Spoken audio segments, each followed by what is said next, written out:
tell you to picture an 80-year-old man driving a car, what are you envisioning? Now, my father is a little over a year away from being 80, and he drives an all-electric Ford Mustang. But I don't know that that's really the norm. Side note, his name is Norm, but that's beside the point.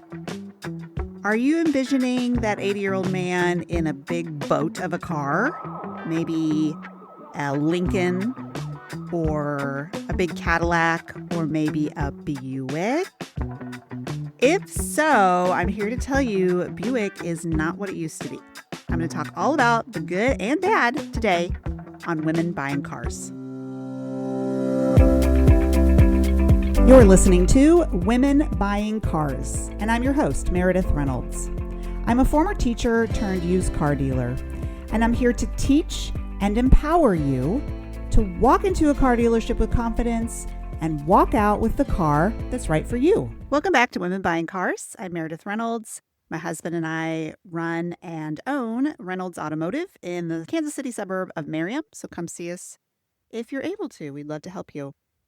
As a used car dealer, what we have on our lot depends on what we're able to find at that particular moment in time. So for whatever reason, right now we have a few different Buick Enclaves on our lot. This is a 3-row SUV. It is a competitor to something like the Toyota Highlander or the Honda Pilot or the Chevy Traverse. And we might go 6 months and not find another good Buick that we feel good about putting on our lot, but right now we have a few of them. So it's gotten me thinking a lot about Buicks because they are good-looking cars at a very affordable price. So they're what I like to call affordable luxury. So Buick is made by GM. GM makes Chevy, GMC, and Cadillac. And a Buick, as far as luxury goes, it's between a Chevy and a Cadillac. Probably not quite as luxurious as a Cadillac, but also not as expensive. But it is an upgrade from a Chevy. This episode is all about Buicks. I'm going to talk a lot about the Enclave because that's the models that I have right now. But it really pertains to all Buicks. Right now, Buick, as far as 2026 goes, they are only making SUVs or what you might consider to be a crossover. They are not making any of the large sedans that they are associated with. Now, obviously, you can find those in the used market, but you will not find that in any of their newer vehicles. So the thing that stands out to me is when I open the door of a Buick. The interior is really good looking. Okay, they use an upgraded leather, very cushy, big, nice seats, which that always gets my attention. Some of the ones we have this really beautiful saddle brown leather. It's not a tan, it's like a deeper saddle brown is what it's often called. And it's really beautiful. I think it just ups the luxury feeling of the interior of the Buicks. Buick does not jump on bandwagons. And so for some of us, that's a great thing, okay, because we know what we're getting with the Buick. They don't keep up with the very top technology as far as they're a little later to get touch screens and that type of thing. Some tech enthusiasts wouldn't like that. But for people who are not tech enthusiasts, who just want to be able to drive a car that they're comfortable in, Buick is a great choice. They're also known for having a nice quiet interior as you're driving. Outside noise is really buffered. Okay, they've designed them so that road noise is very minimal. So again, it's a nice, luxurious ride, very smooth. You're not going to feel every single little bump. And so you can see why, in the past, these have appealed to the older driver. They're comfy, they're quiet, they're smooth. And the great thing about a Buick is that they are affordable. I'm specifically talking about the used car market, but even if you look at brand new ones, they are going to come in at a price point that's a lot more tolerable than their competition.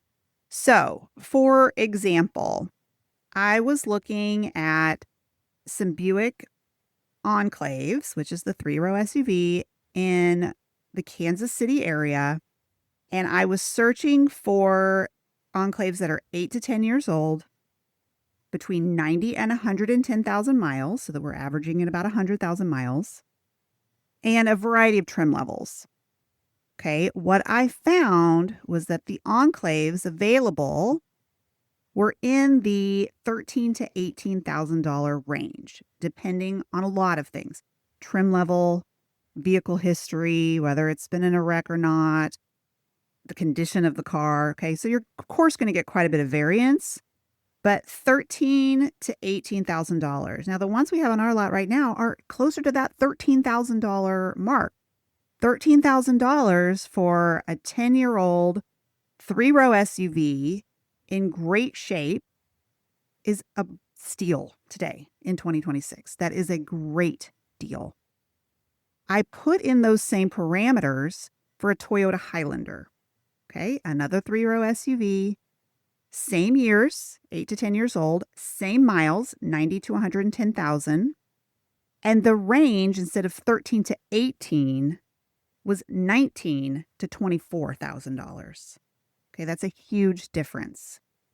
The Honda Pilot, same thing, $17,000 to $22,000. So the cheaper Pilots and Highlanders are around the same price as the more high-end Buick, according to this limited research that I did in Kansas City. But that very much tracks with what I see on our lot. Now, you might be saying, well, sure, Toyotas and Hondas are quite a bit more expensive because they're much more reliable and have a much longer life. Well, they are. They do rank higher for reliability and lifespan, but not that much more. Okay? You can expect a Buick, if it's taken care of, and that goes for everything. Cars have to be taken care of, they have to have regular maintenance, etc. But with that, you can expect a Buick to last to 200,000 miles. A friend of mine is actually buying one of the Buicks that we have, and she is getting out of her Buick Enclave. She's getting out of a Buick Enclave into a newer, lower miles Buick Enclave. That tells you something about how much she likes the car. The Buick Enclave she's getting out of has 270,000 miles. I'm not saying that's typical, but it does tell you that they're very capable of lasting as long as a Honda or a Toyota. According to Consumer Reports, when looking at 5 to 10-year-old vehicles, brands, Buick ranks number 7 in reliability. Okay, so it is behind Toyota and Lexus, they're at the top, Honda and Mazda, and a few others. But number 7 is nothing to sneeze at when you think about how many different brands of cars there are on the road. Side note, Tesla was at the bottom. So with the Buick, are you getting the most reliable car? No. Are you getting the car that's likeliest to make it to 300,000 miles? No. But you're also not paying for that. And you're getting a car that is still considered above average in reliability and lifespan at a significantly lower price point and a potentially more comfortable, luxurious vehicle. So, as you can tell, I really like Buicks. I think people just don't think about Buicks. I think when people are dreaming about what car they want, for whatever reason, Buick is just not top of mind. I don't think a lot about Buicks. They don't cross my mind very much. And then we get one and I think, wow, this is really good looking and really affordable. Why is that? I'm not sure. Maybe not enough marketing or not as effective marketing on their part. I'm not sure. They are really trying to change that image, though, of the grandpa car, which is why they're not making any large sedans right now. Like I said, only SUVs or like a crossover SUV. We had a Buick Envista a few months ago. Now, Envista is considered subcompact. It's quite small, 2 rows. It has a really rounded top like a coupe, which appeals to me. Okay, if you've listened to my show, you know I like small cars. Smallish, not like a smart car, but cars on the smaller side because they are cute and usually sporty and they get great gas mileage and you can zip around in them. Okay, but the Invista that we had was so adorable. I just absolutely loved it. And we had it a very short amount of time. And a young woman actually flew in from, I believe it was Louisiana, to buy our Invista and drive it home because she had been looking for the exact thing that we had and it was a great price and she was willing to do that. So the Invista is a super cute car, a little larger, but still a 2-row. It's a small crossover. That is the Encore. An even bigger 2-row is the Envision. And then you have the 3-row Enclave. That's what they're making today in 2026.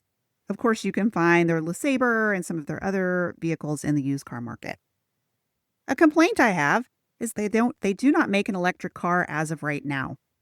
They make one that sells in China, but they're not selling it here. They may be selling in more places than China, but they're not selling it in the United States. Side note, China has a huge Buick market. It is considered a top luxury vehicle there. It is aspirational. And so Buick sells a ton of cars in China. Now, what are the downfalls of Buick? I was trying to look for problems they're known for having. And the things that I found are not necessarily huge major issues. One issue that came up a lot was electrical issues. So maybe issues with the radio, issues with the power windows, things like that can get wonky. Alternator issues. The alternator charges your battery. So when the alternator goes out, you're going to get dead battery, charge it, next day it's dead again, that type of thing.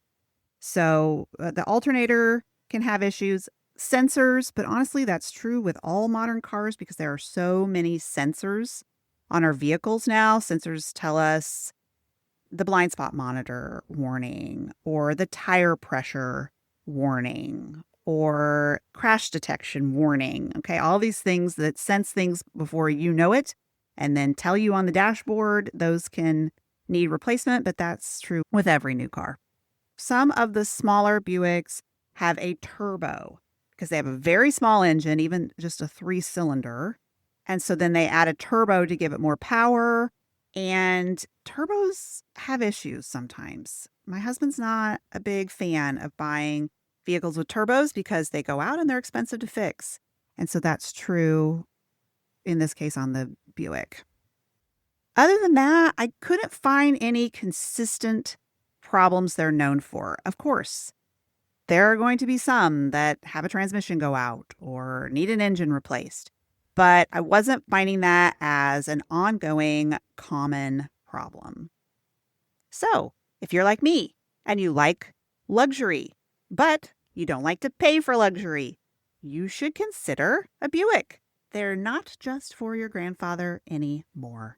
Even though some of the grandfathers aren't even driving grandfather cars anymore, my father being the perfect example. Thank you so much for listening. I hope you learned something about Buicks today, and I hope you'll keep an open mind. If my show is helpful to you, it would greatly help me if you would pass it on to someone else, if you would tell someone you know in Kansas City to look me up when they're ready to buy a car, and if you haven't, I would love a 5-star review. Thanks so much for listening, and happy driving.